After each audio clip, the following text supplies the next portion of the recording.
Panalangin para sa pagpapala. Sa ngalan ng Ama, at ng Anak, at ng Espiritu Santo. Amen. Amang mapagmahal at mabiyayang Diyos, sa iyo nagmumula ang lahat ng kabutihan at biyaya. Buong puso kaming lumalapit sa iyo ngayon upang humiling ng iyong pagpapala sa aming buhay. Pagpalain mo ang aming pamilya. Bigyan mo kami ng kalusugan, pagkakaisa at kapayapaan. Pagpalain mo ang aming mga gawain at hanap buhay.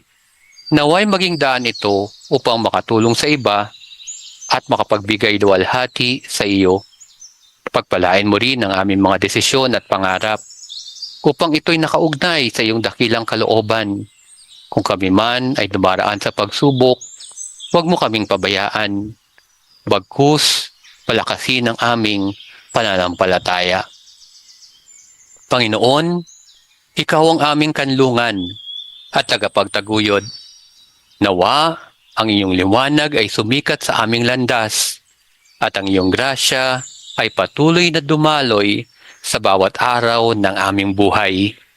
Ito'y aming dalangin sa ngalan ni Jesus na aming Panginoon, kasama ng Espiritu Santo, magpa sa walang hanggan. Amen. Sa ngalan ng Ama, at ng Anak, at ng Espiritu Santo. Amen.